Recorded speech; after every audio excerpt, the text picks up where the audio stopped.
All right, so the first stop to getting off of Upwork is really up-leveling your website and making sure that it is optimized to attract right fit clients, showcase your services, and make it easy for them to get in touch with you. This is really important to do because your website is going to really be your marketing MVP. It's going to be the central hub for, as I mentioned, showcasing your services. And it's also going to be the top of funnel. So whenever someone wants to work with you, whenever they're interested, they're typically going to come to your website and then make their inquiry from there. It can also help you win clients both on and off of Upwork. So as you're going to go about building out all the systems that you need to take clients and find clients off of Upwork, while you're doing that, your website, once it's optimized, can also help you continue to win clients on Upwork. When I pitch on Upwork, I typically write a very short note and then I just link to my website because my website is a very strong selling point, and it requires fewer words than me writing out an entire email. So these are the pieces that are essential for your website, and this will help you to really communicate your value to prospective clients and also make it easy for them to contact you.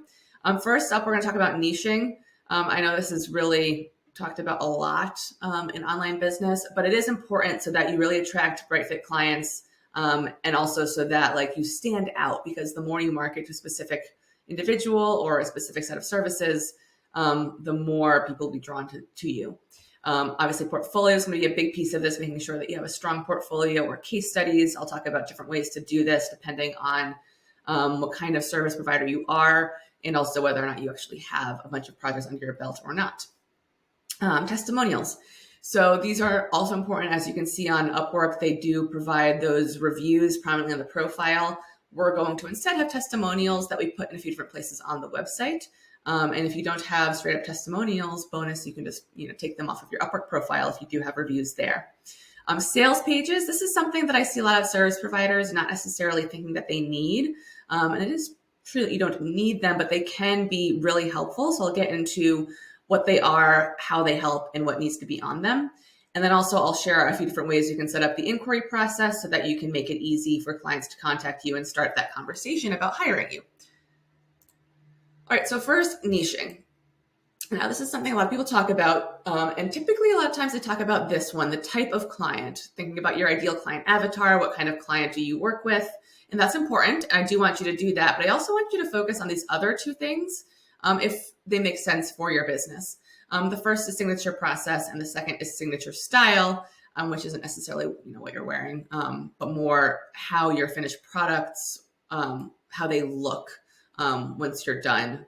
Whether you're a photographer, a graphic designer, a website designer, or even a copywriter, there can be a signature style component, and we'll get into that.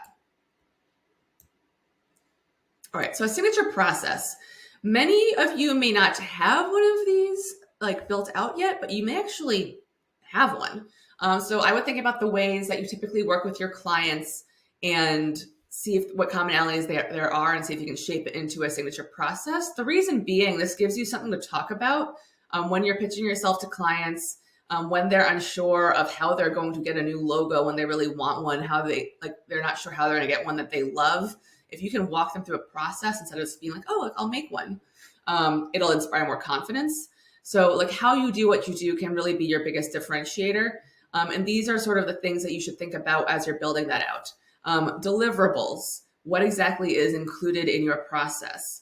For me, I have one signature process, my 2-week website, that the deliverable is just the built website. I have another one, my guided website build, where the deliverables are brand strategy, all of your website copy, and the website. So whatever's in sort of that package of your offer, that can be a big part of your signature process. The timeline, how long does it take to do this? So for me, the 2-week website, the timeline is a big deal. That's for somebody who wants a quality website, but they don't want to spend 3 months getting it up there. So the timeline can be a factor. Touch points. The 2-week website, they hand me everything. I build the website. That's it. The guided website build, there's a lot of checking in. There's a lot of hand holding. There's a lot of making sure that they're getting done what they need to get done. There's accountability. Sometimes there's coaching even. So depending on what your process is, if you're doing copy, that might be a piece of it. how often you're checking in with them. Is there a kickoff call?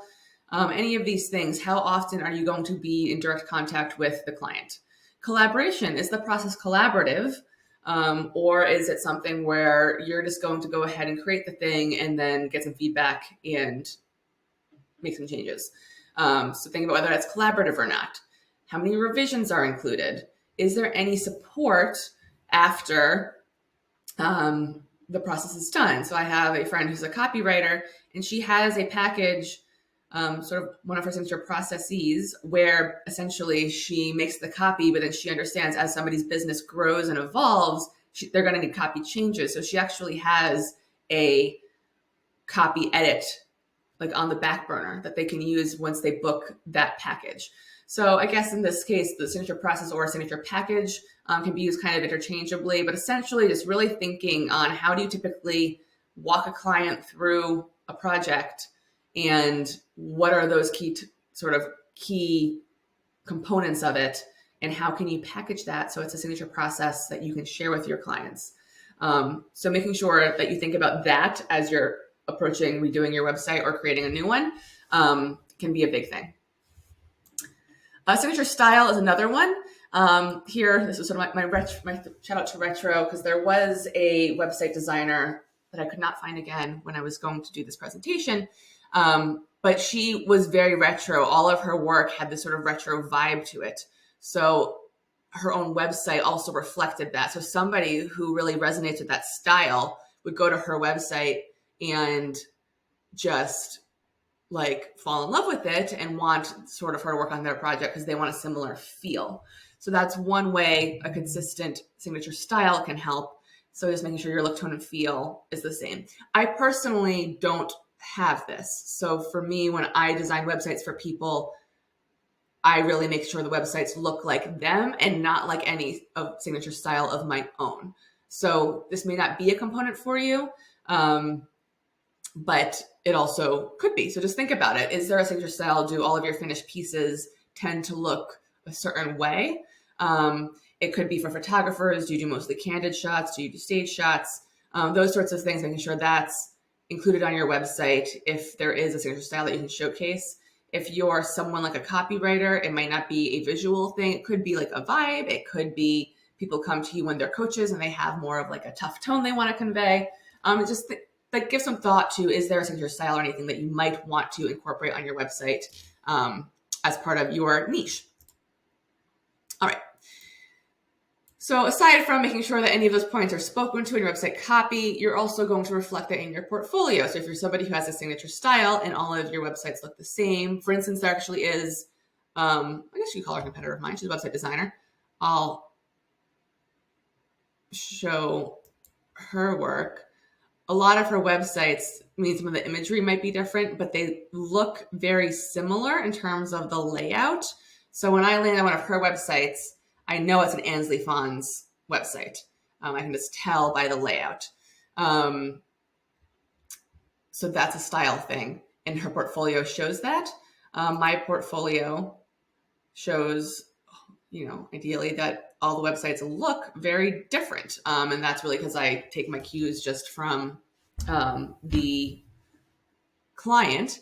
And that's not to say one is better than the other. It's just if somebody wants a really clean Ansley Fons looking website, they're going to hire Ansley Fons. If somebody wants something a bit different, they might come to me. There's two portfolio styles as I see it. There's the quantity style, and this means that you're formatting your portfolio in such a way that it demonstrates how many projects you've worked on, how long you've been doing what you do, and it's really impressing upon your prospective clients the amount of experience that you have. So if you are somebody that's been doing this for a long time, you have a lot of projects, a quantity style might be for you, and I will show you what that looks like. A quality style might be a bit different in that it really showcases your very best work, not all of your work, and might get into more in-depth detail. And another example is might be case studies. So I'm going to take you back over my shoulder and show you some of the portfolios. So Ansley Fons here, her website, this is it's really nice. It's a little bit of a combination of both. It's not quite a case study, and it's not quite super curated, but it is definitely not all of her work. So she is really highlighting some of her favorite projects here, even though there are quite a few of them. Me, I definitely go for the quantity. So if you scroll through this, you'll see there's just like almost every website I've done is on here, but there isn't any other detail. Something I actually have on my to-do list is to then go back and build in case studies. So I have both this version that is really going to impress upon my clients that I've worked on a lot of websites, and they can also see what kind of people I typically work with. And then I'm also going to create some more case studies, just a few of them to highlight some specific projects. A case study, how to build this. It's fairly simple. You can do this with copy. You can also do it with images. I do suggest having copy as well, but you really want to focus on before. What was the client struggling with before they worked with you?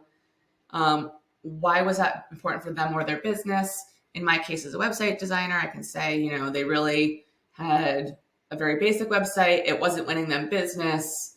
So that was sort of their pain point and why they wanted to work with me. Logo, graphic designer, logo wasn't reflective of their business. Marketing, they weren't getting sales if you're a marketing consultant. And then so you would basically paint that picture of the before. And you do want to make sure you focus on the before, because prospective clients, that's where they are. They're in the before. So when they're coming to work with you and they're reading a case study, they want to see people who are where they are now.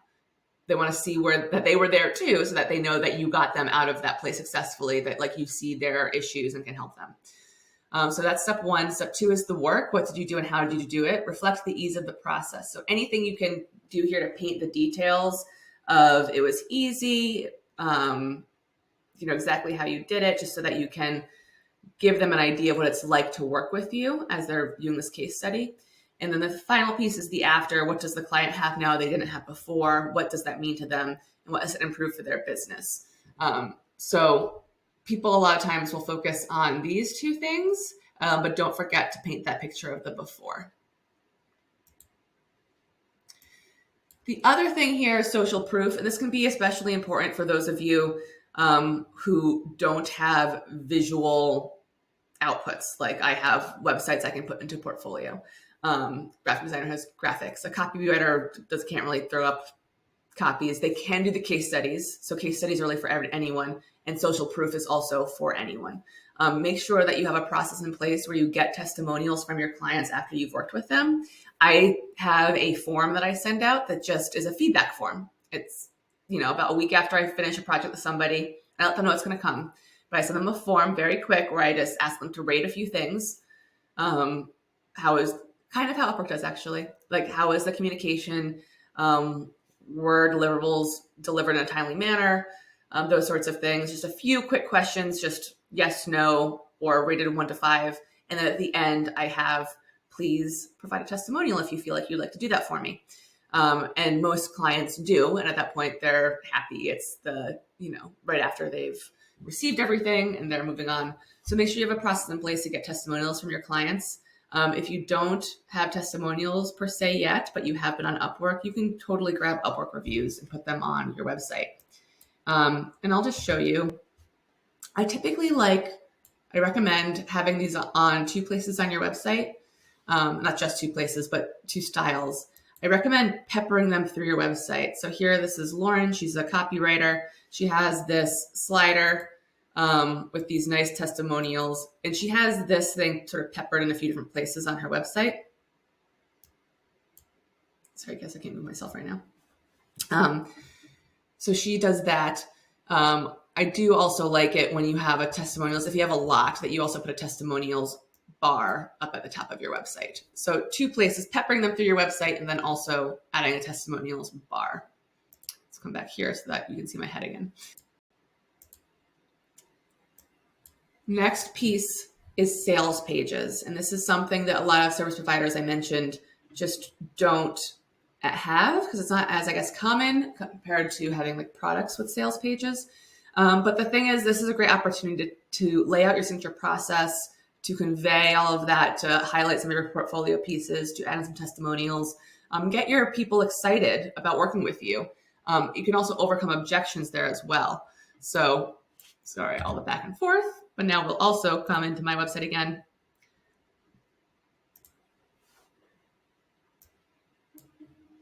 So this is a sales page. I'll also provide a checklist for this so that you can create copy, because it is a long format page, sales pages.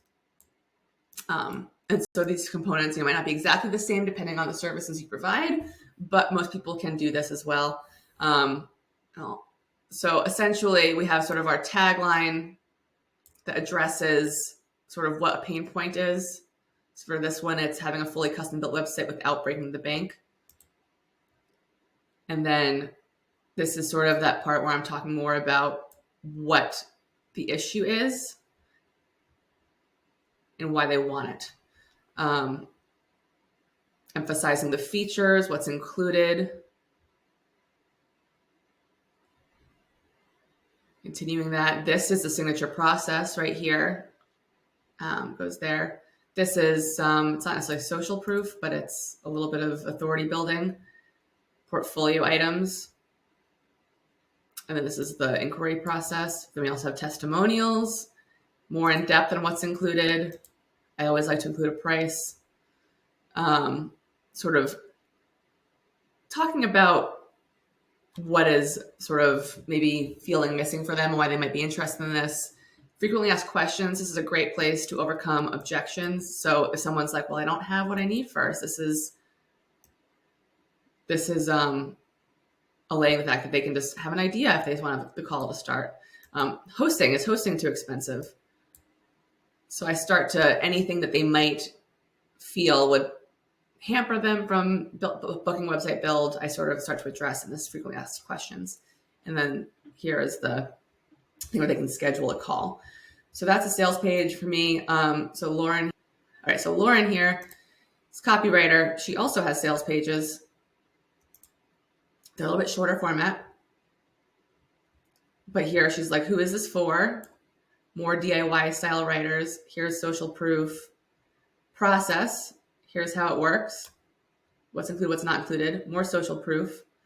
And then, yes, grab a spot on the schedule. So really, website designers, like copywriters, copy editors, anyone could have a sales page like this. So don't forget to grab the checklist so you can sort of map out what sections you'll need on your sales page and create those. Is inquiries. We want to make it really easy for prospective clients to get in touch with you in multiple ways. So on my website, I have an exploration call that they can book. I used Acuity Scheduling in the past. I use Funnel Gorgeous now. In the next module, when we talk about systems, we'll talk about the different software options for that. But basically an easy way for them to get on the phone with me. And I will tell you that a lot of people find me on Upwork and then they come to my website and they book a call through my website because they don't just want to message back and forth on Upwork. They actually want to talk to me. So make it really easy for them to get on an exploratory call with me via that booking. I also have other options. So again, forgive the back and forth. I'll bring you to my website.